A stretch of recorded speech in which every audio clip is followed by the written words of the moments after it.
नमस्कार, आप इस वक्त देख मैं रहे मौजूद हैं हूँ दिल्ली क्राइम उत्तराखंड के नेशनल जनपद न्यूज हरिद्वार के नेटवर्क आज सलेमपुर के चौक दौर पर। में, यहाँ पर जहां हम आज रसायन पहुँचे हैं मुक्त राष्ट्रीय जीवन सनातनी एक संगठन चुनौती बन गया आरएसएस है, ट्रस्ट जो वहीं है आयुर्वेद उसके सीधे एक नई संपादक जी के उम्मीद पास। बनकर आइए उभरा चलते हैं है। संपादक जी के इसी पास, दिशा में जानते हैं साल कि किन उद्देश्यों को 2023 लेकर में के इस संगठन को स्थापित बनाया हुई गया है कंपनी और देवरेखा यूनिटी ने बहुत ही कम क्या समय मकसद में है इस संगठन अपनी को एक खास चलाने का पहचान और किन बनाई। लोगों को इससे एसोसिएट किया जा रहा है। जी सर, सबसे पहले स्वागत है आपका हमारे चैनल। जी नमस्कार आपका। जी सर। जी, देखने वाले दर्शकों के लिए सर आपका पूरा नाम, पद और किस तरीके से काम करते हैं, क्या काम करते हैं? मैं राष्ट्रीय सनातनी संगठन से संस्थापक आचार्य प्राणनाथ एसके सैनी आप सभी का यहाँ पर हार्दिक अभिनंदन और स्वागत करता हूँ।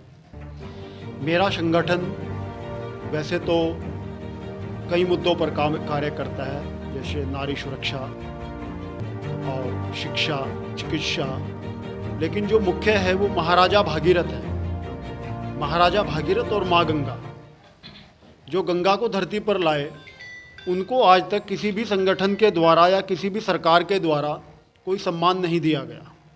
गोमुख से गंगा सागर तक, आप मीडिया में हैं, आप सर्च भी कर सकते हैं। किसी भी संगठन के द्वारा आज तक उनको सम्मान नहीं दिलाया गया, किसी सरकार के द्वारा।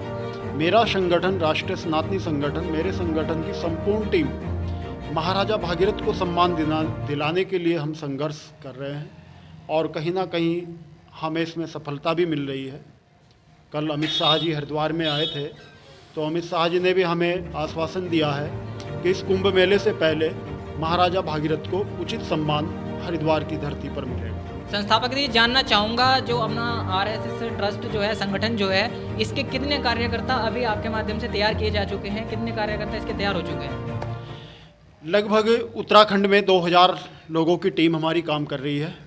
उत्तर प्रदेश में 800-900 लोग अभी हमने शुरू किए, क्योंकि हमारा पूरा फोकस उत्तराखंड को है। उत्तराखंड को हमारा फोकस इसलिए है, गंगा नदी उत्तराखंड से चली है। धरती पर अगर पहला कहीं नाहन या तीर्थ स्थल गंगा नदी पर बना है, गंगा जी पर बना है, तो वो उत्तराखंड के अंदर है। अगर महाराजा भागीरथ को कहीं सम्मान मिलना है तो वो सर्वप्रथम हरिद्वार में ही मिलना है। तो इसलिए हमारा पूरा फोकस उत्तराखंड में है। सभी सनातनियों का हम स्वागत करते हैं। हमारा संगठन जात पात से परे है। जैसे आपने कुछ संगठन देखे होंगे कि जाति विशेष के लिए चल रहा है, ये ब्राह्मण समाज के लिए चल रहा है, ये सैनी समाज के लिए चल रहा, ये साक्य के लिए चल रहा है, कुशवा के लिए चल रहा। मेरे संगठन में सिर्फ सनातनी का स्वागत है, जाति शब्द का कोई मतलब ही नहीं, क्योंकि मैं ये मानता हूँ किसी भी महापुरुष ने जाति के लिए कार्य नहीं किया। सभी महापुरुषों ने सिर्फ और सिर्फ सनातन के लिए कार्य किया है। मेरा संगठन भी उन्हीं के नक्शे कदम पर चलने का प्रयास कर रहा है। जी, तो जैसा आपने बताया, अभी मुख्य रूप से तो उत्तराखंड में अपनी टीम गठित की जा रही है, लेकिन उत्तराखंड के अलावा भी हिंदुस्तान में कहाँ कहाँ तक आपका जो संगठन है वो पहुँच चुका है?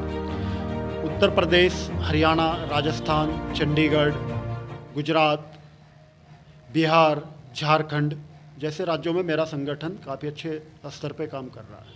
अच्छा, और क्या कहना चाहेंगे जो अपने देश के युवा हैं, उनसे क्या कहना चाहेंगे, क्या संदेश देना चाहेंगे कि उनको किस मार्ग पर चलना चाहिए, किस तरीके से चलना चाहिए? देखिए, आज के युवाओं को सबसे पहले तो मेरा एक संदेश ही रहता है कि नौकरी के पीछे मत भागिए। आप 10-12 हज़ार रुपये महीना की, 15-20 हज़ार रुपये महीना की नौकरी कर रहे हैं, उसके पीछे मत भागिए। सोशल वर्क में आइए, सोशल नेटवर्क में आइए। सोशल नेटवर्क जैसे आपका प्रिंटिंग प्रेस मीडिया है, अन्य और बहुत सोशल वर्क हैं। सब रोजगार में आइए, सब रोजगार करिए। आप 15-20 हज़ार रुपये की नौकरी कर लेंगे, लेकिन अपने बच्चों को क्या दे करके जाएंगे? कुछ नहीं दे करके जाते हैं। नौकरी में आपके बच्चों की पढ़ाई और आपका घर का ही खर्चा चलता है। अगर आप स्वरोजगार करते हैं, धरोहर के तौर पर आप अपने बच्चों को वो रोजगार दे करके जाते हैं, वो भी उससे अपने बच्चों को वो रोजगार दे करके जाता है। तो मेरा लक्ष्य यही रहता है और मेरा संदेश भी युवाओं को यही जाता है कि छोटी मोटी नौकरी के पीछे ना पड़ करके या तो सोशल वर्क में आइए, सोशल मीडिया में आइए, और या फिर अपना सब रोजगार, कोई भी अपना किसी भी तरह का रोजगार कीजिएगा। अभी हमने आपको मिलाया राष्ट्रीय सनातनी संगठन के संस्थापक जी से। आइए चलते हैं, यहीं पर हमारे साथ एक और संगठन है, उनके भी हमारे पास पदाधिकारी बने हुए हैं। आइए जानते हैं उनसे भी उनका कौन सा संगठन है, क्या उनका नाम है और उनका संगठन किस मुद्दों को लेकर के फील्ड में काम कर रहा है। जी सर, सबसे पहले आपका स्वागत है हमारे चैनल। नमस्कार, मेरा नाम आशीष सैनी, मैं देवभूमि जागृति फाउंडेशन उत्तराखंड प्रदेश अध्यक्ष हूँ। और जैसा कि भाई साहब ने बताया कि संगठन हमारा वैसे मुद्दे बहुत हैं, काम बहुत है उसमें, लेकिन मेन उद्देश्य है मेरा शिक्षा और चिकित्सा, जिसमें 150 बच्चे हमने अडोप्ट किए हुए हैं। जो निर्धन बच्चे होते हैं उनका हम सहारा बनते हैं। देखो छोटी सी बात कही कि अपनों के लिए सब करते हैं, करो उनके जिसकी ज़रूरत है। तो मेरा उद्देश्य रहा है कि मेरा भी एक बच्चा है, मैं उसे पढ़ा लूँगा लिखा लूँगा, लेकिन मुझे उनका सहारा बनना है जो बाद में मेरे काम आए। काम से मतलब यह है कि मेरी आवाज़ को आगे उठाए, अगर मैं ना रहूं लेकिन फिर भी वो मेरी आवाज़ को उठा सके। क्योंकि संगठन कोई भी बने, लेकिन ऐसा बने जिसमें अंदर अच्छे लोग जुड़े। और जैसा कि पहले भाई साहब ने कहा सनातनी, मैं भी उसी चीज़ को मानता हूं। मैंने नाम आशीष सैनी लगाया है, लेकिन मैंने अपने नाम को चेंज करने के लिए प्रयासरत हूँ। आशीष राष्ट्रवादी। राष्ट्रवादी क्यों लगाया गया मेरे लिए? क्योंकि मैं किसी धर्म जाति को नहीं मानता। मेरे लिए हिंदू भी उतने बराबर है, मेरे लिए मुस्लिम भी, हिंदू और सिख ईसाई। भगवान ने हमें एक भेजा है, हमने अपनी जाति को हमने जातियों में बांट दिया। और कुछ राजनेता, कुछ पार्टियां हमें बांटने के बाद हमें तोड़ रही हैं अपने वोट के लिए। और संगठन बनाया मैंने बहुत अच्छे से, भारत सरकार में रजिस्टर्ड कराया हुआ है मैंने। और कोई भी कार्य हो उसे पहले सही तरीके से जानो पहचानो और सरकार में रजिस्टर्ड कराओ, जब उस पर आके काम करो। अच्छा, क्या मानते हैं सर, जैसे एजुकेशन पे तो बहुत ज़्यादा टैक्स लगा हुआ है, बहुत महंगी आज के टाइम में शिक्षा हुई भी है, और सरकार के माध्यम से बहुत सारी योजनाएं जैसे राशन फ्री वगैरह दिया जा रहा है, तो क्या फोकस उधर होना चाहिए शिक्षा की तरफ, या ये जो राशन व्यवस्था इस तरह के जो चल रहे हैं ये ठीक ठाक चल रहे हैं, इनमें कुछ सुधार होना चाहिए? क्या मानते हैं सर? भाई साहब, आपने कहा है राशन, मेरे को एक क्वेश्चन मैं आपसे नहीं कहूँगा, लेकिन मेरा उसका जवाब है कि राशन कहाँ तक पहुँच पाता है? वो राशन केवल बीच में आकर रुक जाता है, जहाँ जरूरत है वहाँ जब नहीं पहुँच ही नहीं पा रहा है। इसीलिए हम जैसे लोगों को, समाज सुधारकों को समाज के बीच में आना पड़ता है सरकार के बीच के लिए। सरकार क्या करती है, भेजती है, लेकिन वो आगे तक नहीं पहुंच पाता है।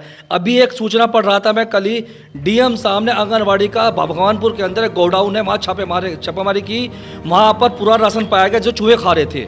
वो राशन आंगनबाड़ी के अंदर पहुँच रहा है, तो सरकार क्यों नहीं कार्रवाई कर रही है वहाँ पर?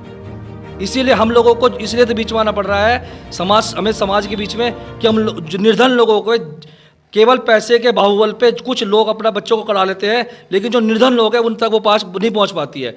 शिक्षा के लिए सरकार बहुत अच्छी बात उठा रही है, राशन के लिए उठा रही है, लेकिन नहीं पहुंच पा रहा है, इसलिए हम लोग बीच में आना पड़ रहा है। गरीब जिसके पास पैसा है वो बच्चा आगे बढ़ रहा है, जिसके पास पैसा नहीं है, गरीब का बच्चा नहीं पढ़ पा रहा है। निर्धन शिक्षा की बात करते हैं, लेकिन निर्धन शिक्षा किसे दी जा रही है? नहीं मिल पा रही शिक्षा, इसलिए हम लोगों को बीच में उठना पड़ता है, आवाज़ उठाने पड़नी पड़ती है।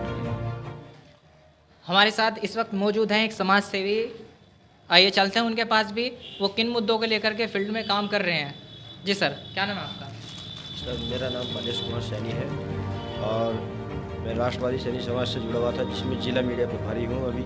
और जिस चीज़ को हम जानना चाहते थे, इस बीच में रहना चाहते थे, वही आज हमारे बीच में मुजफ्फरनगर से निखिल सैनी जी आए हैं, और इन्होंने बिल्कुल वही बताया जो उद्देश्य बताए हैं, वो हमारे मिलते जुलते हैं, इसलिए हम इसमें मिलकर अच्छा काम करेंगे। अच्छी जानकारी आज हमको मिली है, और जिससे आम आदमी पीड़ित रहता है उसमें हम कुछ ना कुछ सहयोग कर पाएँ उस लाइन। ठीक है सर, इसी तरह बने रहिए हमारे साथ। मैं आपके साथ आपका अपना साथी, Delhi crime press reporter Nikhil Saini.